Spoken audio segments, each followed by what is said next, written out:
Well, hey everybody, welcome back. This review is going to be a little different. You see, this past month I was going to review a ton of movies, but I got hit by the flu from hell. So by the time I was well enough to go to the movies, all the ones I wanted to talk about had been reviewed to death. But while I was sick, I got to watch some old movies, including Mr. Smith Goes to Washington, Frank Capra's political satire from 1939. And since we're coming up on a, shall we say, important date in American politics, I figured, what the heck? Let's talk about that. Well, Mr. Smith Goes to Washington stars Jimmy Stewart as Jefferson Smith, an idealistic young man from middle America. When one of his state senators dies, business mogul Jim Taylor figures he can get the kid appointed and use him as a stooge to push through a land deal that'll make him millions. At first, everything seems to be going just great. Smith is so overwhelmed by his new surroundings in Washington that he never questions his orders. But when he figures out Taylor's plans and threatens to blow the deal, Taylor frames Smith for the whole thing.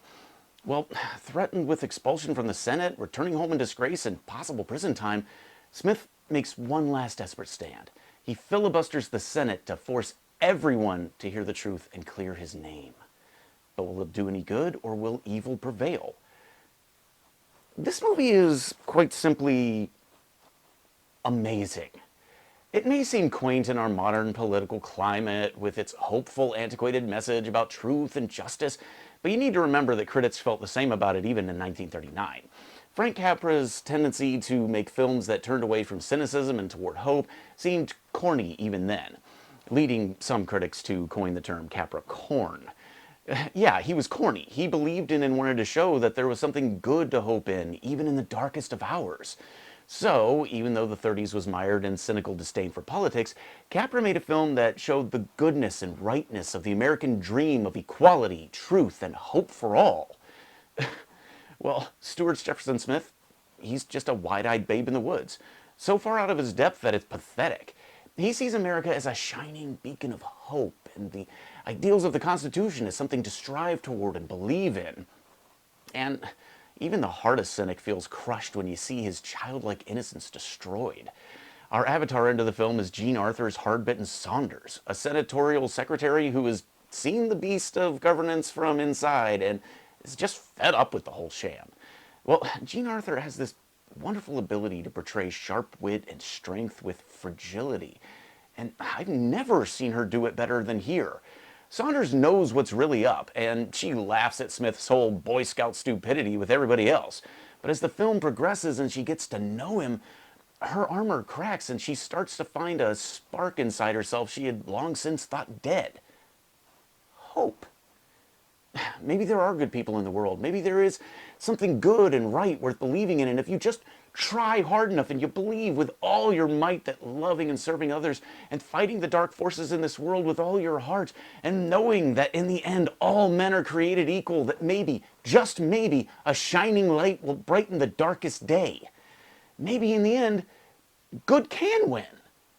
And I'll tell you what, if that's all there was to this movie, a corny, be good and the good guys will win and everything will just work out message, then it'd be a pretty shallow endeavor. But it goes so much deeper, giving us complex motives and questions.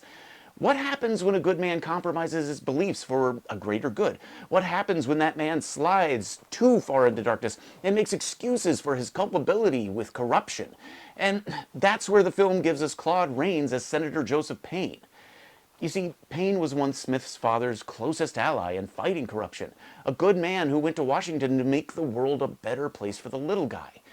But since his inception as senator, he's had to make some compromises. He sees the world in grays now and has sold more of his soul to men like Taylor than he's willing to admit. He justifies his corruption by clinging to the good he's done. But now he has a clear-cut choice: destroy a friend, an innocent man, or lose everything. And Claude Rains is brilliant as Senator Payne. You see, with the flick of an eye, his inner turmoil, he's tortured on a daily basis by what he has to do, but he pushes through and makes excuses for why his corruption is righteousness. This is not a bad man, but he will do horrible things to an innocent and pretend he's something other than a selfish sellout. And you really see through Rains' performance how that weighs on the character. And then, of course, you got Jimmy Stewart as Jefferson Smith.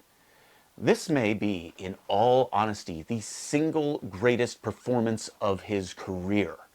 Stewart goes from wide-eyed innocent to man about town to righteous underdog to epic hero to tragic martyr in the space of 125 minutes. There's a reason Stewart was nominated for Best Actor, and the film as a whole was nominated for 10 Oscars. It's because it is, quite simply, amazing. Is it corny? Yes. But in this age of cynicism, maybe what we need is a little corniness. Something that reminds us that hope is better than despair, and heroes can come from the unlikeliest of places. So, if you find yourself despairing of hope and need something to believe in, believe that in the darkest hours there are people like Jefferson Smith out there in real life. Good people who are working to make the world a beautiful place for the little guy. And if you look hard enough, you can find them. And maybe, just maybe, you can find a way to be that light for somebody else. A person that shows that the ideals of this nation was supposedly founded upon aren't just words, but something you can hold in your hand like diamonds. You can hold them up to the light to shine for all to see. At times we may fall short of those ideals, but if enough of us are Jefferson Smiths instead of Jim Taylors, maybe we're not as lost as a whole, and one bright day those ideals will become beautiful reality. Well, that's it for now. Until next time, happy viewing.